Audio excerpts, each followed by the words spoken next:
Hey guys, it's a little windy out today, hence the bad hair, but it's a little chill in the air as well, so I thought I would try and make some tomato soup in the Instapot. So stay tuned as I go through the process. I'll upload some videos on each step. Thanks.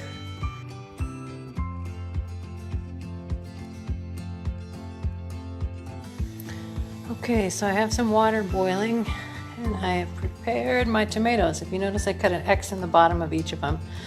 These are 6. It's maybe 3 pounds, a little over 3 pounds worth of tomatoes. And I'm just gonna throw them in the pot there for a minute to try and get that skin off. So these have been in there about 15 seconds, and you can really tell when they're ready because they'll split like this.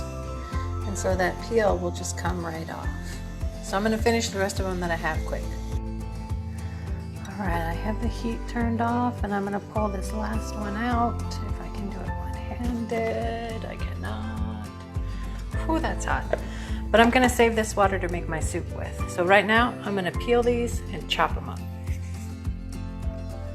Okay, I've got them peeled. So now, I wish you could have been here for that. It was so satisfying just peeling that off. It's like, choom, choom. I'm gonna cut out this little core here and I'm gonna just chop it in some big pieces. Okay, I've got them cut up into wonky sized pieces. Is that even a word? Wonky. Just third it and then chop it up some. And I'm gonna get the Instapot ready. I've got it plugged in. I got a tablespoon of butter, about a tablespoon of olive oil. And I'm gonna cut up my onion quick so I can get that soft. And just to show you, look, my helper is showing up. This is Tess. All right, I've got my onions chopped up. Remind me sometime to show you how to chop onions quickly. And now I've got the saute on and I'm waiting for this to melt. And then I plan on throwing those onions in and cooking them until they're clear. Okay, I'm gonna show this part. Not that it's something you don't know, but I just like this when I hear the sound of the onions hitting that oil.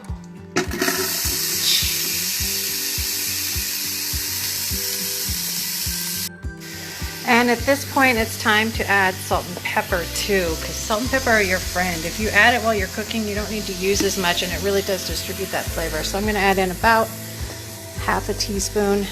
I usually do the salt in my hand because I can't see it. And then pepper to just cover the top. All right, I've got a couple holdouts in there, but I'm gonna go ahead and add the rest of the butter because I don't really want them to start browning. So I'm gonna add in 3 tablespoons of butter and get that melted down because I'm gonna make a roux. A roux, you say? What is a roux? Well, it's where you add butter and flour to help thicken your sauce later. It adds a lot of flavor. And you usually add as much flour as you added butter.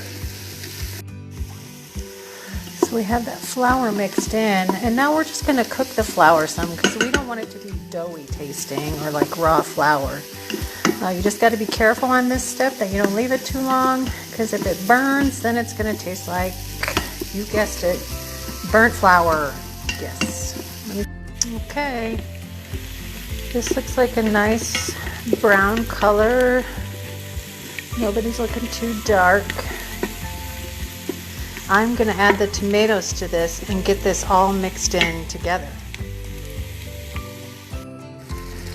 So here we go. We're gonna get those onions off the bottom and get that flour mixed into the tomatoes.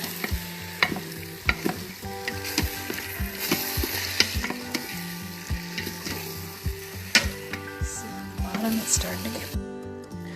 Look at this lovely paste we have going on with that nice juice in the bottom already. But I want to add some spices, so I'm going to add a bay leaf, basil, parsley, salt and pepper, some thyme, and a little oregano. It called for marjoram, which is really wild oregano, and I didn't have it, so cut it in half. So you cut the oregano in half if you don't have marjoram, or if you have marjoram, great, use that. I'm going to just mix this in quick. Wow. Too bad they haven't created smell-o-vision because this smells divine. Remember that water we had boiling on the stove over here? There should be between 4 and 5 cups left because I started with 5 cups, and I'm just going to add it into here, which is going to help it on its way when I seal this up. It'll take it less time to come to pressure. Okay, here's the before. It's about that time, peeps. We are going to get this lid on, close it up, and I'm going to put it on manual for 10 minutes. Let me get this closed and I'll show you. The lid on and it played a little tune for me, so I'm going to move this to seal. Can you see that sealing? Then I'm going to do manual, and I only need about 10 minutes. Tomatoes don't take that long to cook, and that's it. Hey, sorry to cut in. It's almost up to pressure, but I'm getting ready because I want a bowl of soup when it's done, and I wanted to share this with you. These are the liners that go in your kitchen cabinets, and just cut it up into a little square, put your bowl on it, and ta-da, your bowl doesn't move around.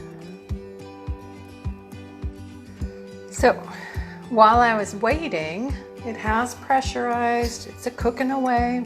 I thought, hey, why not some grilled cheese? So I'm gonna make some grilled cheese here. I got some bread, a little butter with garlic, and I like paprika on mine. And I went to put the parsley in the cheese and I dropped some, look, but it's okay. So I'm gonna turn down my flame some.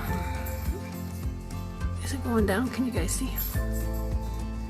Low, low, low, low, low. Dip a little in here, get the sides, put it down. Cheese. Ooh, 8 minutes left.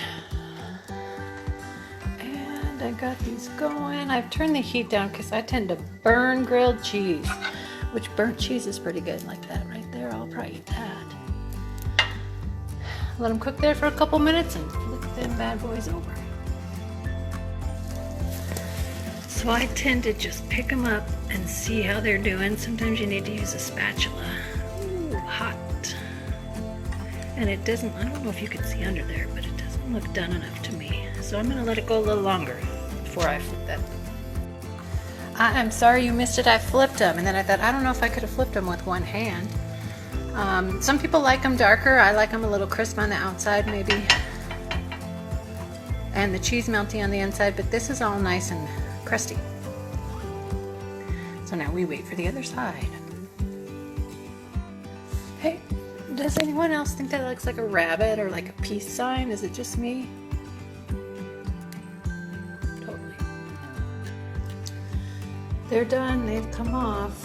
And I had a little handful of cheese left, so I'm making like a little cheese round. Should be tasty.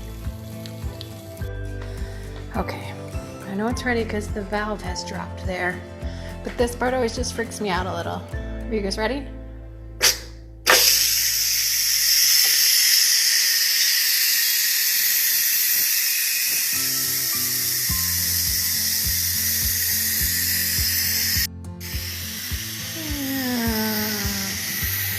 So close. You know it's ready to open because it's fallen all the way in. You ready? Check that out.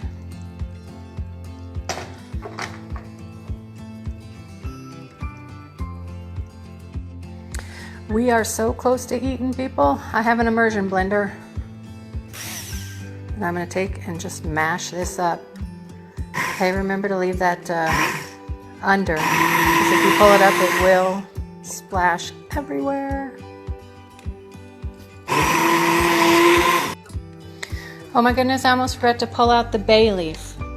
We had added one bay leaf in here, and if you eat it, it won't kill you or anything, but it'll still be just a little bit crunchy. There it is. Be sure and take your bay leaf out. And back to okay, so I'm just gonna see if I have any big chunks left. I have one tomato stuck on my spoon, but that looks pretty good to me. If you are a cream adder, now is the time to add cream if you like creamy tomato soup. Okay, so give it a taste and see if you need to add more salt, or maybe you like tons of basil in yours. Now's the time to throw it in there. I tasted mine, I added a little bit more salt, and I think I am good to go. I'm gonna just serve it up. Okay, here we are. Tomato soup and grilled cheese. Just gonna give it a taste and see. I threw some chives on top of mine because I had some, but you could throw in cream, croutons, whatever you wanted. Let's eat in tonight.